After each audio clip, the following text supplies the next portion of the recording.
Graça e paz a todos, irmãos. Vamos ler o Salmo 143, dando continuidade à nossa exposição dos tesouros de Davi, os Salmos de Davi.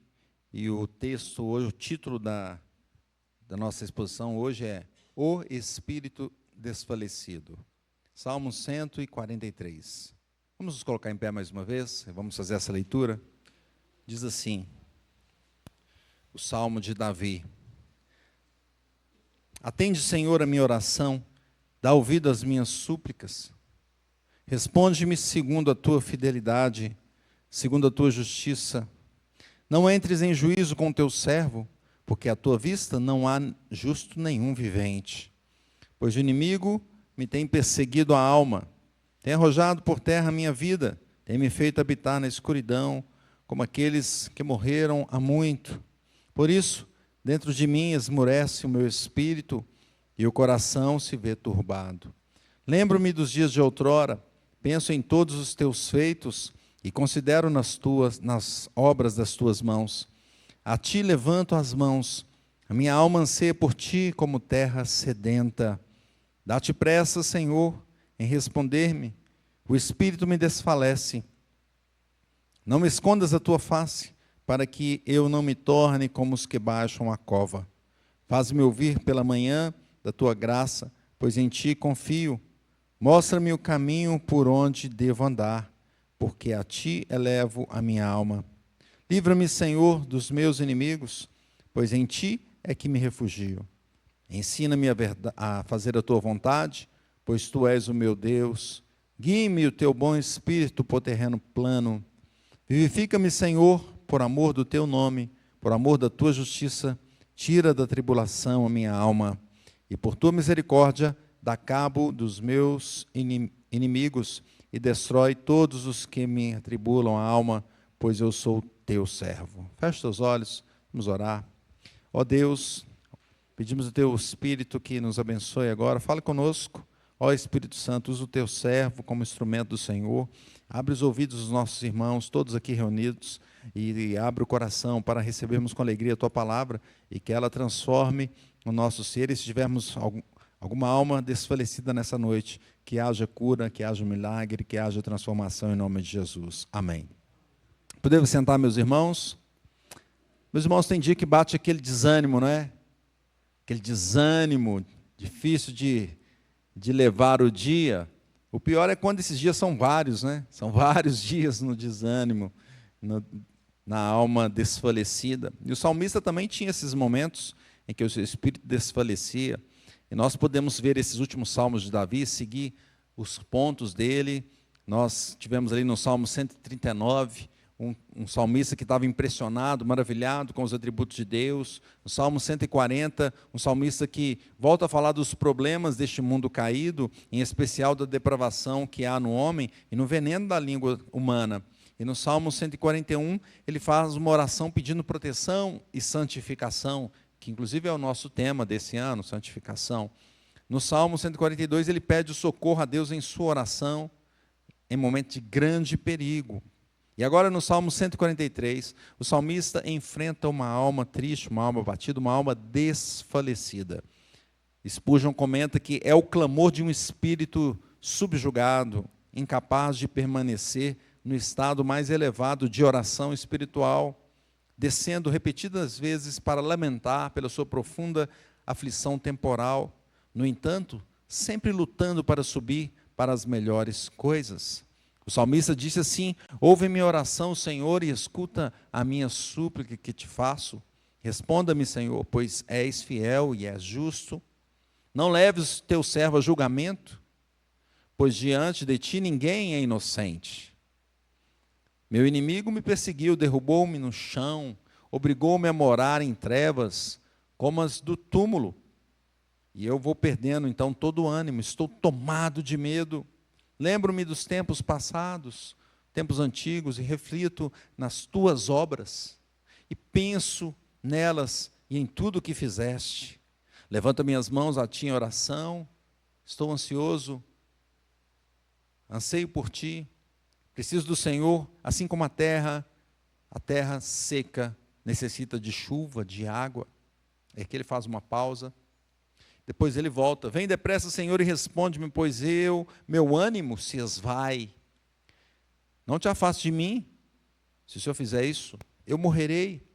Faz-me ouvir o teu amor, a cada manhã quero ouvir o teu amor e da tua graça, pois eu confio no Senhor. Mostra-me por onde eu devo andar, qual que é o caminho, Senhor, me entrego a ti.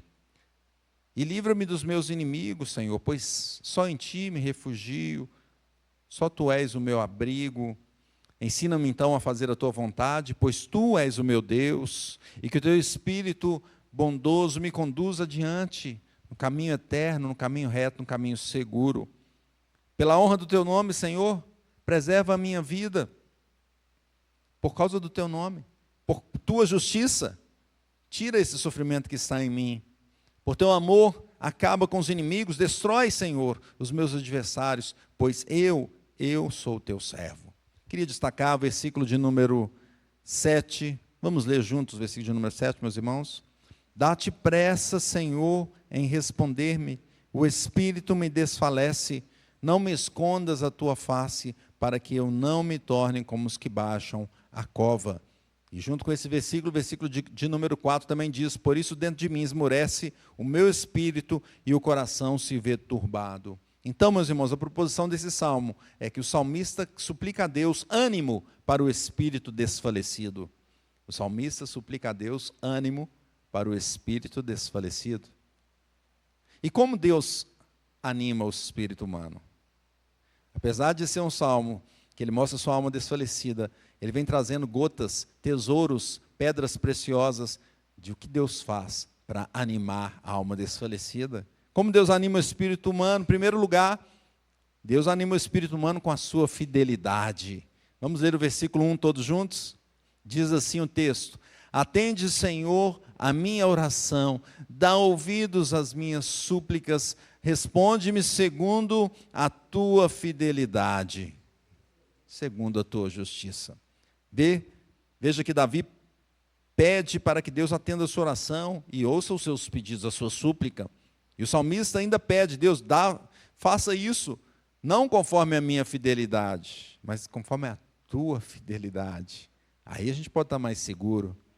Porque se for pensar na nossa fidelidade, será que ela é suficiente? Quando a gente assina um contrato com alguém, será que a gente cumpre tudo? Quando a gente decide ajudar alguém, será que a gente não volta atrás em algum momento? Quando a gente casa, será que a gente não volta atrás no casamento? Como é a nossa fidelidade? O salmista não pede pela fidelidade dele, ele fala pela tua fidelidade. Só isso já dá ânimo, porque Deus é fiel. 2 Timóteo 2,13 diz assim: se somos infiéis, ele permanece fiel, pois de maneira nenhuma pode negar-se a si mesmo. Deus é fiel. Isso nos anima, porque o que o Senhor disse, ele cumprirá. Tudo que o Senhor prometeu, ele vai cumprir. A gente não sabe exatamente o contexto que Davi estava aqui, mas o Senhor, se foi antes dele ser rei, o Senhor tinha prometido que ele seria rei. Então Deus ia cumprir. Ele estava seguro: Deus, cumpra conforme a tua fidelidade. Se foi depois, Deus também disse que eu abençoaria, então ele confia no Senhor. Pois o Senhor é justo, e se ele era perseguido injustamente, como foi muitas vezes, Deus faria justiça. Hoje, meus irmãos, o crente também é animado com a fidelidade de Deus. Nós podemos confiar no que o Senhor diz. Todas as suas promessas serão cumpridas. Muitas já se cumpriram. Pastor Marcelo trouxe aqui o texto lá em Mateus, capítulo 24, falando dos sinais da volta de Cristo. E muitos já aconteceram. Outros ainda estão a acontecer e irão acontecer, porque então virá o fim. Jesus prometeu que virá. E ele virá. Não vai ser um fim assim, pá, acabou e tudo destruído. Não. Ele vai renovar essa terra, vai restaurar todas as coisas, e nós podemos confiar, pois o Senhor cumpre o que Ele promete. Ele é fiel. Segundo lugar, como Deus anima o espírito humano? Com a sua justiça. Vamos ler o versículo 2. Diz assim: não entres em juízo com teu servo, porque à tua vista não há justo nenhum vivente. Ficou com medo de ler esse texto? Tem que ler, né? Porque no finalzinho do anterior está assim: segundo a tua justiça. E depois ele fala: Deus, mas que essa justiça não seja conforme o seu olhar para o que eu faço. Não entres em juízo com teu servo. Porque se o Senhor olhar para mim da forma que eu faço, que eu procedo, conforme as minhas atitudes, o que vai acontecer comigo? Porque o Senhor mesmo disse, não há justo nenhum sequer, não há nenhum vivente justo. Davi esperava na justiça de Deus, entretanto uma justiça além da que se observa pelos homens, uma justiça maior, pois ele era pecador, e se o Senhor olhasse para ele conforme as atitudes do salmista, certamente ele pereceria, pois não há nenhum justo sequer. Texto repetido em Romanos 3:10, como está escrito, não há justo nenhum sequer, não há quem entenda, não há quem busque a Deus. Dessa forma, o salmista pede para que Deus não entre em juízo com ele. E se Deus atender esse pedido, e Deus atende, já nos dá um ânimo. É igual aquela pessoa que é culpada e chega diante do juiz, e o juiz fala, alguém pagou sua dívida. Alguém pagou sua dívida. O mundo continua sem nenhum justo sequer. Não tem nenhum. O único e verdadeiro justo que passou por essa terra foi Jesus, e esse foi morto pelos pecados dos outros, e assim salvou os próprios pecadores. Veja, o justo que pagou pelos pecadores. Mas para receber essa bênção, é preciso crer nesse sacrifício de Cristo Jesus, se entregar a Ele e segui-lo. É possível, então, que Deus não nos trate segundo as nossas imperfeições, por causa de Jesus, que pagou pelos nossos erros, os nossos pecados. No entanto, apenas os que creem, então, em Cristo, alcançarão essa misericórdia. Derek Kidner diz que o paradoxo, então, aqui ele vê esse paradoxo de um juiz justo, que mesmo assim justifica os ímpios, por causa da cruz que resolveu o nosso grande problema. Terceiro lugar, meus irmãos, como Deus anima o espírito humano? Com a memória dos seus feitos. Vamos ler o versículo 5, todos juntos? Diz assim, lembro-me dos dias de outrora, penso em todos os seus feitos e considero nas obras das suas mãos. Então o salmista se anima ao ler os feitos do passado, não é? Aquilo que já aconteceu. Quem sabe ele pensou naquilo que aconteceu com ele, como foi a boa mão do Senhor com ele, salvando, guardando. Quando ele, por exemplo, enfrentou um urso, enfrentou o leão, enfrentou Golias, e Deus estava com ele. Mas também ele pode ter expandido isso e levado para todo o povo, e lembrar de toda a obra que o Senhor fez para o povo de Israel, desde o momento que os tirou do Egito com tão poderosa mão, levou aquele povo pelo deserto e guardou, e nunca faltou nada, e fez aquele povo que não tinha exército, não sabia lutar, entrar na terra prometida e destruir as nações que estavam ali. E Deus deu aquela terra toda para o povo, e grandes bênçãos do Senhor Deus deu a eles. Então, Davi tinha essas memórias, e isso animava, não é? É igual aqueles que ouvem assim, de vez em quando eu estou vendo televisão, aí vai ter um clássico, por exemplo, entre dois times. Aí o que eles fazem? Eles lembram lá, o clássico do ano tal, em que um time venceu, aí mostra aquilo lá, e todo mundo fica animado, tá vendo, ganhou lá, vai ganhar de novo. Só que aqui é uma vitória certa, o time às vezes perde. Aqui não, aqui Deus falou, eu disse que ia fazer e eu fiz, e agora eu estou dizendo que vou fazer e farei novamente. A memória então dos feitos do Senhor nos traz ânimo. Então percebe que é o espírito desfalecido aqui, mas que ele vai nos dando gotas de ânimo. Deus pode fazer, Ele fez e Ele fará, louvado seja o Senhor. Derek Kidner diz assim, a disposição de ânimo aqui não é uma nostalgia, aquele anseio infrutífero por outros tempos e lugares, é pelo contrário, uma lembrança daquilo que Deus pode fazer.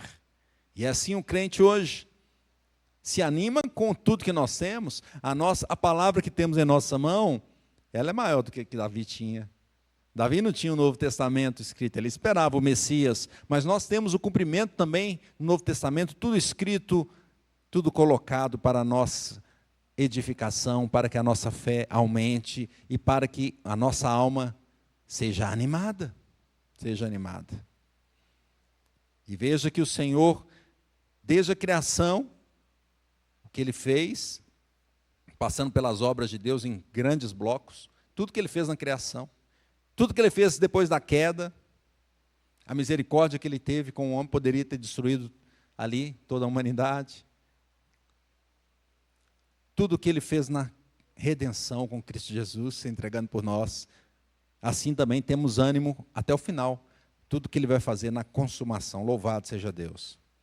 Meus irmãos, como Deus anima então a alma desfalecida, o espírito humano? Deus anima o espírito humano matando a sua sede de vida. A sua sede de vida. Vamos ler o versículo 6 e 7 juntos. Fique em pé, vamos ler esses dois versículos. Diz assim: a ti levanto as mãos, a minha alma anseia por ti como terra sedenta.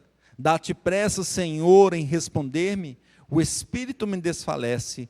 Não me escondas a tua face, para que eu não me torne como os que baixam a cova. Pode assentar, meus irmãos. Então percebe que ele usa essa belíssima ilustração da terra sedenta. Não sei se você já foi a algum lugar assim, muito seco, que teve longos períodos sem chuva, e a terra ali seca, às vezes trincada, com muito pó. E o pó, o homem volta ao pó, não é? Até isso mostra ali a morte, né? Não tem nada, não tem plantação, não tem nada. Mas quando a água vem e a terra recebe aquilo ali, a terra começa, parece que a terra até respira, não é? Você já sentiu assim, um cheiro de chuva? Está tudo, né, seco, e de repente você começa a sentir o cheiro de chuva, fala, vai chover em algum lugar, né? E você olha e acha uma nuvem, ó, já choveu lá e esse cheiro está chegando aqui. A terra recebendo a bênção de Deus. Então, ele usa isso aqui para falar o seguinte: Senhor, sem ti, sem a tua presença, eu sou como a terra seca, mas quando chega a água viva, essa água viva me traz ânimo. Quem sabe essa água viva muda até o nosso cheiro, né? A palavra do Senhor diz, aqueles que têm o perfume de Cristo. Quem sabe nós podemos até levar aos outros esse perfume de Cristo por causa da água viva que chega em nós. Louvado seja Deus. Então ele pede a presença de Deus para que essa água viva não apenas molhe e dê vigor a ele, mas que ela faça renascer, que ela traga vida, que ela preserve e essa vida seja abundante, seja uma vida eterna. E é essa a promessa do Senhor, vida eterna. Hoje o homem pode buscar vida em Deus, não tem outro lugar para buscar vida. Claro, nós temos muitas coisas que nos ajudam a ter uma vida melhor, né? Como ciência, como exercícios, como estudo. Tem muita coisa que nos abençoa nesse sentido, mas um momento chega, o final, e só Deus pode nos dar a vida eterna. A vida além daqui, só Jesus pode dar. Sem Cristo nós não vamos conseguir nada. Com Cristo nós podemos tudo para a honra de Deus, para a glória de Deus Pai. Spurgeon fala assim: se tivermos a face de Deus, viveremos. Mas se Ele nos der as costas, morreremos. Quando o Senhor olha com benevolência os nossos esforços, nós prosperamos. Mas se Ele se recusa a nos contemplar, então trabalhamos em vão. A vida só é possível se o Senhor estiver conosco. E aí Ele mata a nossa sede de todas as coisas, de justiça, de paz, de amor, de alegria, de salvação, de vida eterna. Como Deus anima essa alma, esse espírito desfalecido, essa alma, como Deus anima o espírito humano? Com a sua graça, com a sua graça. Vamos ler o versículo 8, apenas a primeira parte, diz assim: faze-me ouvir pela manhã da tua graça, pois em ti confio. Até aqui. Em ti confio. Para o salmista, ouvir sobre a graça do Senhor pela manhã já o animava. O que há de melhor do que ouvir a voz de Deus pela manhã? Sabendo que a sua misericórdia se renovou por mais um dia. Você acordou, abriu os olhos. E logo lhe vem o texto de Lamentações 3:22. As misericórdias do Senhor são a causa de não sermos consumidos, porque as suas misericórdias não têm fim, renovam-se cada manhã. Grande é a tua fidelidade. Não sei se você tem experimentado isso, mas acordar logo e já Ouvir a voz de Deus, ler um trecho da palavra do Senhor, orar, ter esse momento já no início da sua caminhada, daquele dia com o Senhor. Quem sabe você está levantando e já olhando para os problemas, tem que fazer isso, tem que fazer aquilo, mas os seus problemas, os nossos problemas não são nada perto de Deus. Por que não ouvir a voz de Deus, então, no começo do dia?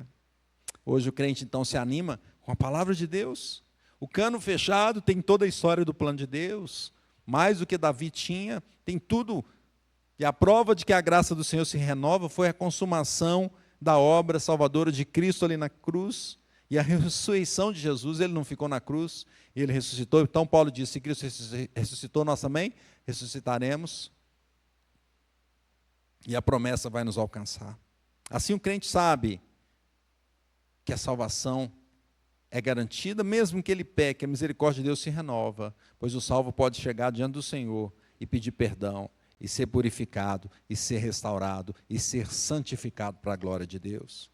Calvino diz que Davi sugere aqui que ficou consternado e levou, a uma posição incapaz de dar um passo se Deus não abrir o caminho. Quer dizer, ele precisava de Deus. Só com o poder divino é que ele teria a graça sobre a vida dele. Como Deus anima, então, a alma, o espírito humano? Em sexto lugar, meus irmãos, Deus anima o espírito humano guiando pelo caminho. Vamos ler a segunda parte do versículo 8, nos diz assim: mostra-me o caminho por onde devo andar, porque a ti elevo a minha alma. Então, ficar perdido é uma coisa complicada, não é? Traz um desespero, um desânimo. Eu não vou conseguir chegar em lugar nenhum. Traz uma incerteza.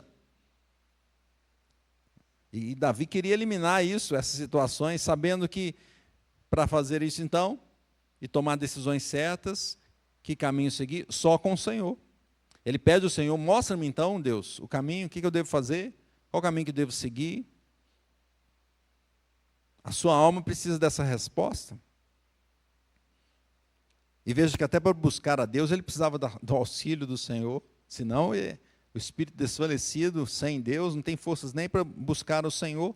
E Davi faz isso, querendo seguir o caminho. E quando nós seguimos o caminho certo, aí já é uma bênção. Se você está perdido, é terrível. Mas se você está no caminho certo, é uma bênção. Hoje, por exemplo, nós temos o GPS, que não tinha alguns anos atrás. A gente não tinha nem celular, Às vezes saía em grupo, falava: vamos, o ponto de encontro é ali. Às vezes a pessoa não chegava, você falava: e agora? O que vai fazer? Não é?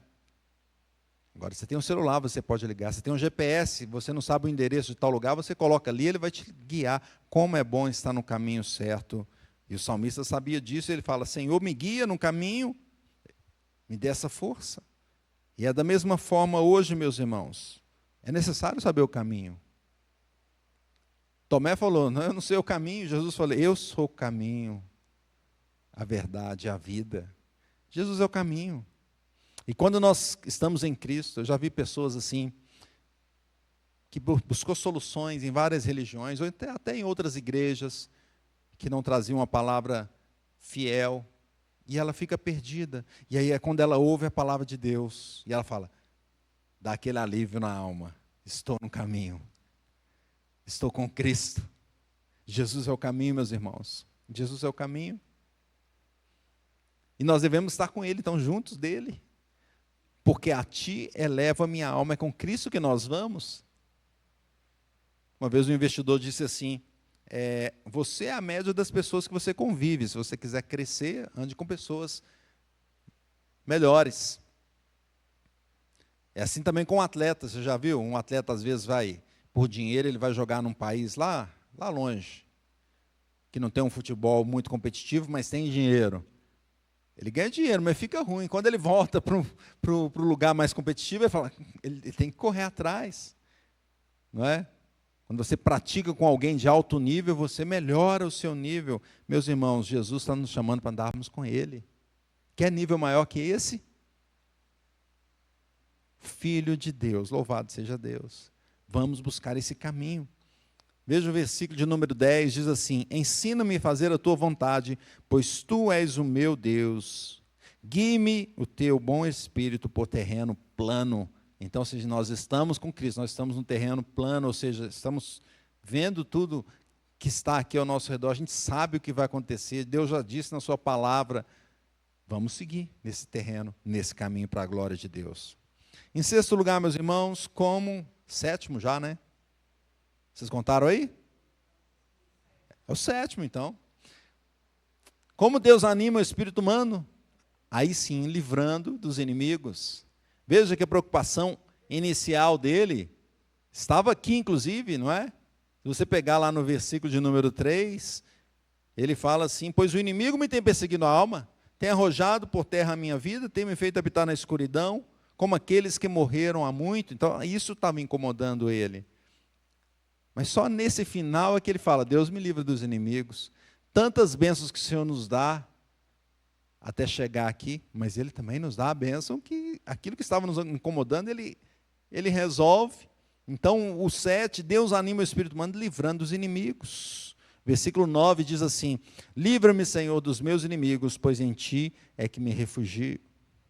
Então, além de tudo isso, o Senhor atende especificamente ao que nós pedimos. Quem sabe o Senhor faz nessa ordem aqui. Quem sabe primeiro Ele salva a sua vida. Quem sabe Ele te dá da presença dEle, não é? Ô Senhor, eu estou querendo uma bênção, mas Ele te dá primeiro da presença dEle, não é? Quem sabe Ele passa por todos esses caminhos para depois te dar a bênção que você pediu especificamente. Mas o Senhor nos atende, Ele é refúgio, Ele é fortaleza. Calvino diz assim: Davi, em vez de percorrer vários setores em busca de alívio, ficou satisfeito por ter Deus ciente do seu caso e apelou ele de uma maneira oculta e separada. Ou seja, ele buscou a solução em Deus e não nas esferas deste mundo. Ele foi direto ao Senhor, e o Senhor é poderoso para nos atender e fazer até mais. Veja o que diz Efésios 3:20: ora, aquele que é poderoso para fazer infinitamente mais do que tudo quanto pedimos ou pensamos, conforme o seu poder que opera em nós. E veja que nós pegamos 7 pontos fundamentais para a nossa vida. O Senhor faz mais, um salmo tão pequeno, Ele está fazendo mais em nossa vida, mais em nosso coração, mais em nossa alma. Louvado seja Deus. E não apenas nos livra dos inimigos, mas Ele os destrói. Versículo 12 diz assim: por tua misericórdia, dá cabo dos meus inimigos e destrói todos os que atribulam a alma, pois eu sou teu servo.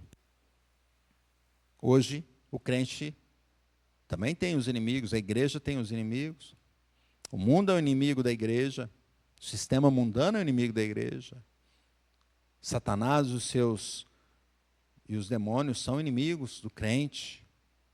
O próprio pecado é nosso inimigo, um inimigo interno que nos assedia, que nos faz cair, mas Deus destruirá cada um deles até o último dia, meus irmãos, todos, todos, todos. Não haverá mais morte. Satanás vai ser lançado no lago de enxofre, de fogo e enxofre. O pecado vai ser destruído, tudo isso vai ser destruído e nós teremos vida plena, eterna, perfeita com o Senhor Jesus. Concluindo, meus irmãos, as bênçãos que o Senhor dá são mais do que suficientes para nos animar, para nos restaurar, para nos trazer alegria, para mudar o seu povo. E Deus faz tudo isso, meus irmãos, para que o nome dele seja exaltado.